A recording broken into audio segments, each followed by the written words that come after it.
I'm Will, And I'm Steven. and this is the Post P Chronicles. Hey, what up, say? Yeah. So, Will, we got a new environment. Wait. Before we start, like, subscribe, share. If these stories inspire you, they will inspire others, and you're just going to help more people. So, with that being said, Will, different environment, different spot. Where are we, and who do we got today? And we have an incredible guest. Once again, say it all the time, but they're all incredible. But this guy right here, man, he is a good friend, and his story will inspire you. And if it doesn't, I get on him for sure. Get on you, bro. Right, So, get on you know, T, what's up, brother? What's going on, man? Man, you know, glad that you made it out here, man. So he's on my new turf, Fresno, California. We're both from San Diego, Fresno. California. You know, out of the same area, southeast San Diego, the Skyline area. And, man, everything is beautiful these days. I mean, Definitely. You know, we met on some wild terms, you know that. Wild terms. What? I don't know if it was that. Was it wild? Was it wild? What was Calipat wild was about it? wild. It was wild. Calipat was wild. People were falling, people were dying, people were getting hurt, and we were lost. We were kids at the time. We were kids. He's 12 years older than me, so I was still a kid. Man. I was a kid. He was a man. I was a child. He was a grown man. But before we get into that and how we met, and we will get into that, let's talk about where you're from. You said Southeast San Diego. Yeah, tell us about that. Tell us about your childhood. So, born and raised for the most part in San Diego, California. Grew up in the Skyline area and moved to Claremont, you know, at a young age. Also, Miles was trying to get us up out of the southeast neighborhood. We moved to the Claremont area, and I was already involved with, you know, gang activities at a young age. You know, it was just like, not because it was, back then we didn't consider ourselves like gang members. You know, we were just friends. Right. We were just young dudes hanging out, you know, but, you know, eventually it evolved into gang activity once we ventured out and started dealing with people in other neighborhoods. But in Claremont, California, I got involved with street activities, and Miles was scared about that. Moved us up to Fresno around 15 years old. Now, you say 15 years old. I don't know about you, but the average person hearing that is like, I don't think that's the better move. But Yeah, I guess San Diego to Fresno, I'm sure, and especially the year you came to 1990. Fresno, 1990, Fresno wasn't exactly known as the safest place. You would figure mom would be like, okay, San Diego's still a way better place for opportunity for my son, so why in the world would she move you to Fresno in 1990? So we had an opportunity prior to that, a year before, to go to, I was already going to juvenile hall at the time and getting caught up, you know, in trouble. And so she wanted to get us somewhere else, but we had a job. My stepdad had a job opportunity to move to San Francisco. We went to go check it out, but the cost of living was already high there. So they passed on that. We didn't want to move at the time. We were in junior high, my sister and I. And so we didn't leave. But then the opportunity to come to Fresno proposed, and they offered them a nice package. So they were like, it's a change of scenery. We came out here, checked it out. It was real slow in 1990. Maybe there was violence, but we weren't seeing it in our area. We were a little further down Shaw from your gym, and like where the Walmart is at. Yeah. And so we were right behind that Walmart area, which was a Kmart at the time. Anyway, Fresno wasn't as violent at that time. But when I moved out here, having a faster mentality coming from a bigger populated city, right, coming out here, I basically started a gang on my street with the neighborhood kids. So you the reason why all this violence came. You brought the trouble with you. You brought the It wasn't trouble. until I was gone that they started shooting. 'Cause we were just fighting when I was there. Man. Yeah, so. Now, let me ask this. Why do you think, obviously you said you brought kind of the street mentality with you. Why do you think you brought that with you and started doing that here in Fresno? I was 15, that's all I knew. It was normal to me. Normal living, clouded thought. I was already drinking heavily, smoking weed. At 15? Yeah, 12. 12, okay. Yeah, so at 15, I was already like, that was my lifestyle. Now, you said you're already in and out of juvenile hall at this time, so obviously parents know something's going on with you. What type of attempts were they making besides moving you to Fresno to kind of keep you on the straight and narrow path? Taking me to different programs, like Big Brother programs and stuff like that, trying to find mentors. And my father is from New York, so he's like real reserved. He's not really a hands-on type of guy. My mom runs the household, and she was busy working, going to school. So as much as they tried, there was really like, I can honestly say, like, no saving me at that time. I wasn't listening to anything they said. I was out all nights. They tried whatever they could. Right. Well, it does sound like they tried hard, but you were just giving them hell. Yeah. And now, the person you are now, if you could look back, was there anything? Because there's some parents going through this right now. There's some kids going through that who probably say, "There's nothing you can tell me. Like I'm irredeemable." Right. But you know what you needed to hear back then. So what would you have said to yourself? What a little T you need to hear. I don't even know if there was anything I could hear. It was just I would just say to start early and catch on early to what your kids are doing. Because once they get into the mindset of believing that this is their reality, Right. it's pretty much they're living it out. So Fresno or San Diego, it didn't matter. it didn't matter, Yeah. right? So even though my parents were trying to tell me, what my future was going to be, and they told me, I was going to end up dead or in prison, and they were right. So it's just catching on early and not allowing your sibling, your children to let the streets become their reality. So let me ask you this: you're 12, 15 years old, drinking heavily already, smoking. You just moved to Fresno. Obviously, you're kind of starting your own gang, your own street. Starting a gang. How does that snowball, and what does that progress to? So Because what you're already going to juvenile hall too, and Right. these mentorship programs aren't helping you. Yeah. So once we got to Fresno, there was no more mentorships. I got out here. My parents were real busy with school and work. They had just bought a home out here, so they had to work and they were trying to better themselves. So they hardly ever saw me. I hardly ever saw them. So by me coming out here, I ended up catching a robbery, like within the first couple of months. So all the kids when 8th grade, Yeah. when I caught that robbery, all the kids that were so-called wild kids, bad kids, flocked towards me. Plus, I was only blood out here. There was like all Crips back then. There were some Bloods who were on the west side, a few of them. But to see somebody wearing all red was different to them. So people that were like renegades and whatnot flocked towards me and started looking up to some of the things that I was doing and knew how to do at such a young age. And that's where the snowball effect happened. So I just kept getting in trouble, stolen cars, But you're also getting more attention though too. getting more So attention. that probably amplified it, right? Because now you're getting a little following. Right. This guy's troublemaker. I haven't seen a blood before. Now, I'm sure that probably felt good, right? Yeah, So that probably motivated you to be even more extreme. exactly. At a young age, had a bunch of girlfriends, started having kids early. Had my first child at 16, my daughter, and so it kind of motivated me to do more because imagine that type of attention for a teenager, especially negative attention being praised. Yeah. You're gonna continue your negativity. You're Definitely. define. It got worse and worse. Went from stealing, breaking into cars, to robbing houses, to robbing commercial businesses. And that's what ultimately led me to prison. So how old were you when you went to prison for the first time? Well, let's see. I fought. Well, I had to. Let's say I went to the county jail for 2 years for fighting a murder case, and that was like from 18 to 20. And you said you went for 2 years, so you obviously beat that murder case, right? Yeah.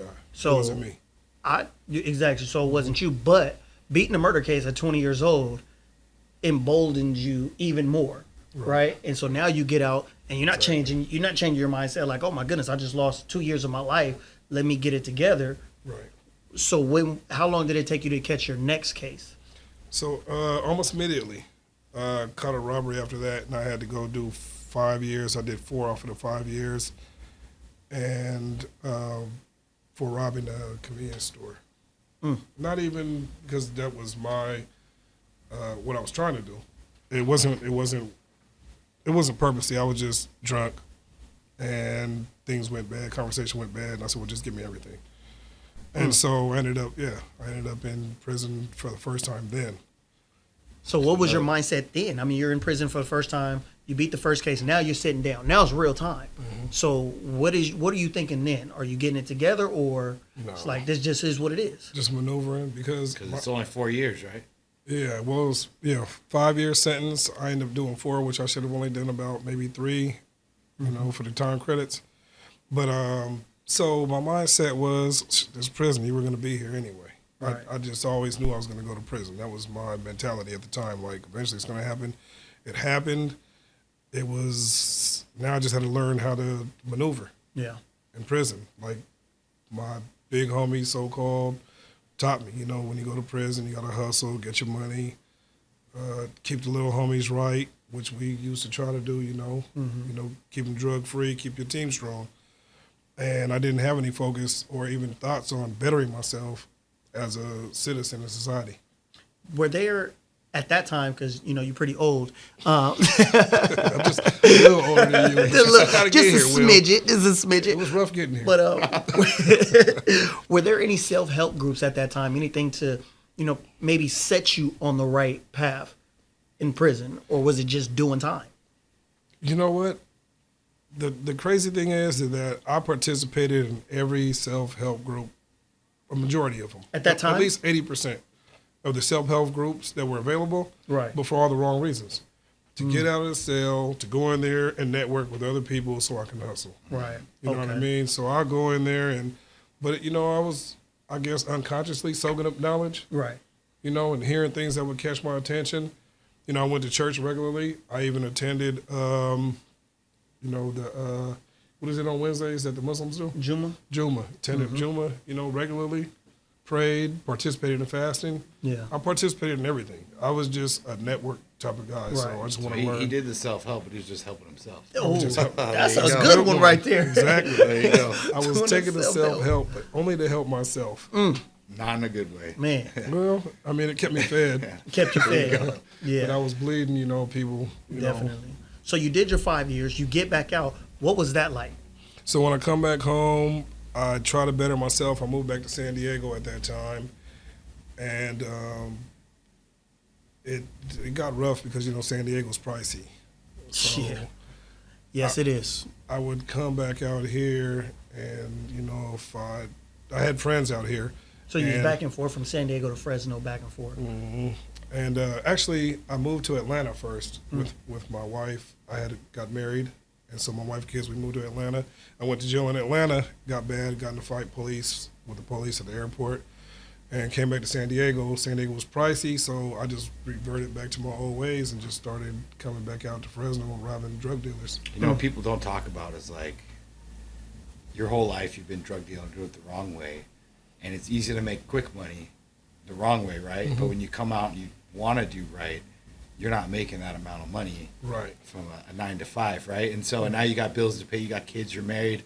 Whether you're living in San Diego or Fresno, life's expensive. Right. And so most people, they, like you said, when you're stressed, when you're angry, when you're hurting, whether it's crime or not, people like to revert back to their old habits or like their 'Cause it's comfort. easy. And what you did is you're going to naturally revert back to what's going to make you money because that's a survival mechanism, right? Exactly. Because every time I did come out, I actually did go get a job. I did get work. But I was still drinking and smoking weed. No, actually, I stopped smoking weed after I did that first time from 18 to 20. Right. So I was just drinking heavily. So trying to hold down a job and drinking as heavy as I was, it just wasn't working out. I couldn't hold the job down. So I kept getting fired from jobs, even though I was trying, but it was easier, like you say, to revert back to just crime, going to get fast money. And my mentality was, I'm not going back to prison, but I'm not scared to go back to prison enough to stop, Okay. So obviously you did go back to prison. So what sent you back to prison after the next time? What sent you back to prison? A robbery. A robbery? And how old were you at this time? 29 years old. 29 years old.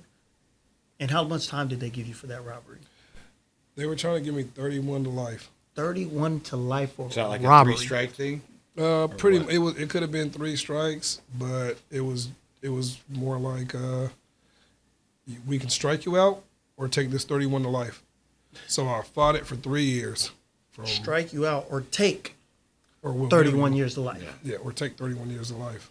I go to the box. To the box. No, didn't go to the box.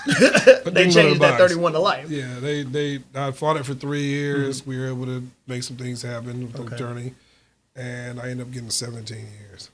17 years. How many years is that you do? 16. Now, when you find out More you're than doing 16. 17, all the other sentences obviously were lightweight. They were expected. It's part of the process. Now, 17, kids, family, what's going through your mind then? I'm not going to make it home. I didn't think I was going to make it home. How old are you? I 29? was 29, and then I hit the prison yard at 32 because I fought the case for almost exactly 3 years. So 32, 16 years. Yeah, February 06 to February 09, I was in the county jail fighting. And then, so when I landed in prison, it was, I was like, oh yeah, I'm not going to make it out of this. Calipat was where I landed. After Wasco. And at that time, they called it Killapat. Calipat was wild. Was wild at one of the most dangerous prisons in California at that time. Yeah, actually, where we met at years later. Years later. Yeah. Man. And so I was there, and Briefly. my first time going to the yard, there was a 5-on-5 riot. People stabbing each other, bombs going off from the police, and I was like, oh, okay. Oh, this is real. Wake up. Yeah. So, I did what I was set out to do when I first started doing pen. I just turned myself into a machine and just worked out. And said, you know what? If I make it, I make it. But I'm gonna try, and if I don't. So you said early on that you weren't going to make it, but at some point, your mind, because we ran into each other later on in Ironwood, and I can say from my experience being with you, and I'm gonna say right now, he was my celly, and I made a really good rice bowl and some food, and he gonna tell you some other lies. There was no rice involved. But I'm gonna tell you right now, he It was delicious. But anyways, so you can't cook. So we ran into each other later on in Ironwood, and from my experience, you didn't have that mentality that you weren't going to make it home. No. So when did that switch? So making it out of Calipat, and I did 3 years in Calipat. Then we had a big riot. They moved me up to Salinas Valley. When I got to Salinas Valley, we were on lockdown. They had already been on lockdown for a year. We did another year and some months on lockdown while I was there, and they were just opening up once a month. The blacks were at war with the Northerners, with the Northern Hispanics. And every month they would just open up the yard to 5 blacks, 5 Hispanics. And they go out there and they go up, stabs, fights. So finally, a little after a year, they just opened up the whole yard. We just had a big riot. And it was crazy. And I guess maneuvering through what I went through with Salinas Valley, it just turned me. That whole time on lockdown, I was just a monster. My whole workout regimen was an hour and a half a day. I was in size 3X, 4X shirts, and I became a monster. And everything that I touched, you know what I mean, it worked out in my favor. So I knew I was going to survive then. Yeah. Salinas Valley showed me that you're going to make it, and you're going to make it good. I was winning, hustling, all the negative things, hurting people. And then, so after that, it was just easy. So when I ran into you in Ironwood, I was already in the mindset that, I'm just walking these last few years off. Right. Yeah, and that, essentially, I want to talk about, our experience in Ironwood because, at that time in our life, we started doing money management classes. Right. We were doing self-help groups. We were in the cell building with one another. He had given me a book called Knowledge of Self. Great book, Knowledge of Self by Supreme Allah and CBS Allah. And that right there was just, for me, it was a great experience because I had somebody to talk to and build with on things other than negativity. Correct. Right? And so that was the beginning of that change for me. Right. And then we split. Right. And so what happened after that? You could talk about it if if you want, but so that was good when we were building, and because we would talk about money, and we were attending classes to where we were learning how to trade stocks. We were learning about cryptocurrency in the early stages, and this was 2016, 2017 and 18. 17 and 18, right? Okay, so we were really building. My mentality then was I was studying what the 5%ers were teaching, because I was never a religious person. But I believe in a creator and all that. So the 5%er knowledge was like the best thing that came across me while I was locked up, because it is about knowledge of self. Know who you are, and I started to believe that I could be somebody greater than the person that I had been, mentally and physically and all that. And so we just unfortunately came across a rough spot, and we had to engage in some prison activities, and we ended up splitting up. And remember, I ended up in a hole, Yeah. locked down, but they were still allowing me to go out to the group to teach. Right. And, we had some good times there. And when I was teaching, while I was in the hole that time, I really studied and I really opened my mind up to enhancing and bettering myself. And that's when I took the biggest turn, because after that, I didn't have to revert to the rest of my time. Yeah. I didn't have to revert to any more personal violence, like you said. Right. If it's group, you have no choice. Yeah. But personally, I was able to maneuver without initiating myself or even being the cause of anything. Man.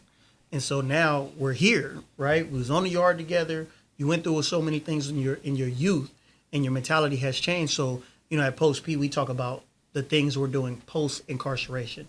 And remember, everyone's prison isn't 4 walls and a sink, but in this case, it was. So tell the people what you're doing now. Who is T now after prison? So when I came home, it was I had made some investments that worked out for me while I was in prison. And so I came home to a lot of money, and I just jumped into doing a lot of traveling, having fun, spending a lot of time with with my family. I have 10 kids, 4 grandchildren. So all I do is just spend time with my family, invest in their futures. They're going to school. I just graduated a son and a daughter-in-law from college. Nice. They're both nurses, and they're going to get married in December. And I have 2 more kids. One is in San Marcos State, going to a doctorate school, taking doctorate classes. And my other little daughter is about to graduate, the last of my youngest kids.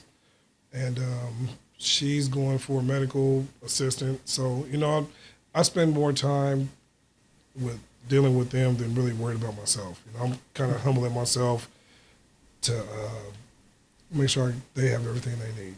Because I understand how important it is for me to be there in their life Family now. man now. Yeah. What brought you back to Fresno? Paroled back here. And my mother, I wanted to leave when I had the opportunity. When I came home, I had enough money to leave. But my mother is out here, and she's not doing too good. And my stepdad's out here. He's just been diagnosed with cancer 2 years ago. So I'm just going to thug it out with them, take care of them as long as I can. Plus, I have kids out here. My grandkids are all out here. So I'm out here for family. Okay, so I want to talk about something that's near and dear to your heart, and it's that hat that you have on right now. And I want to know how you feel about what just happened in February. So if you want to speak to that, I don't know if it's a touchy subject for you. It's just recent, but I want to talk about that. So As a Chargers fan. As a Charger fan, yes, as a Charger fan. So let me tell you what's going on. I want to talk right about that hat you got on. 6 years ago, there was a magician by the name of Mahomes that landed in Kansas City and became a chief. I had been a chief since 1995, so when he came there, it was magic in the making. That's what I've been waiting for, you know what I mean? For 30 years. And finally we get him. He has 3 Super Bowl rings, 5 Super Bowl appearances. You know what I mean? So Like 7 AFC championship appearances. 7 AFC championship rings. We have been there 9 years consecutively. You know what consecutively is? Back to back. Yeah, to we back, lose to back, every to year back, to consecutively, back, so to I know back, what to consecutive back. means. Well, you don't know because you're a Chargers fan. No, I'm saying we lose consecutively. Yes. You're back On your to own, back though. to back. You're not getting beat. You guys are just losing because you're sorry. Just losing. Oh, boy. But man, so it's a blessing to see you here. Anytime I get to run into someone and spend time with someone that I was behind those walls with, and not only behind those walls, people I was actually building with behind those walls, Right. is amazing. It's transformative. It lets me know that we're on the right path, and the things that we did in there matter. And so that's what I say to those who are watching who may still be in there. Those conversations that you have in behind those walls matter. Right? If you continue to talk about negativity, and the doors open up, you'll continue to possibly do negative things. And like you said, like the basic principle of you reap what you sow. You were sowing while you were in there, and you said you had some good investments and you came out. So you reap what you sow. You may be in there, but you're not always going to be in there. Right. So You what might you be in do there in there physically, matters. Yeah. But mentally, what you do and how you reach out, There you go. yeah, you can really reap what you sow if you do positivity. So, a friend of mine, I'll just say his last name is Davis. He's from Fresno. He went to college. His whole time he was gone for 22 years, but it's limited to how far you can go. But he took college classes this whole time. Got out, went to Fresno State, and has 4 doctorates in 2 years. 2 4 years. Because he had doctorate So many degrees. credits and all that stuff. Yeah, because they only let you go so far in there, the class that they allow you or offer us. And he had so many credits in different fields that he came out within 2 years. He has 4 So doctorates. he was called by his inmate name, and now people call him doctor when they talk to him. Dr. Davis. Dr. Davis. That's awesome. Man, That's a story we want to interview too. definitely. Yeah, well, I need to get him. Yeah, I can definitely. link you up with him and bring For him. sure, man. Yeah, he's a great guy, man. Real smart guy. Got a good story. So He before was formerly Go known. ahead. I didn't want to say his No, name. no, go I'll let ahead. him tell his story. I Definitely. was going to say what he was formerly known as, but Okay. Well, before we close this out, I want you to tell them something that they need to hear. Because again, your story is amazing. I've lived a part of your story, and it's a blessing to see you right here. So, what do they need to hear? your mentality is everything. Your mentality is your thoughts. How does the saying go? Your thoughts lead to your actions lead to your habits, and your habits lead to your destiny. And that's so true. You got to break that down. Understand that, because your mindset is what controls your body to do what it does. And I had the mindset that my life was in the streets, and I never had to be. I could have sat back and thugged it out like a lot of people do, and just sat in school, learned, continued my education, and built a better life for myself, a different life for myself out here with freedom. But I chose to follow people and believe that I was one of those people that were just in the streets. And because of that, it cost me 22 years of my life. So just want to say that. Man, That's good. that's Good deep, wisdom. man. And before we go, remember what Stephen said. If you like these stories, if you are inspired by these stories, if you want us to continue to tell these stories, then make sure you support by liking, sharing, subscribing. Go Chiefs. Don't listen. We'll edit that part out. Yeah, we're gonna edit that part out. But man, once again, T, it's been great. Thank you for being here on Post P. Thank you for telling your story. Sure. Thank you for having me. Of course, I'm Will, And I'm Steven. and this is the Post P Chronicles. Hey, what up, say? Yeah.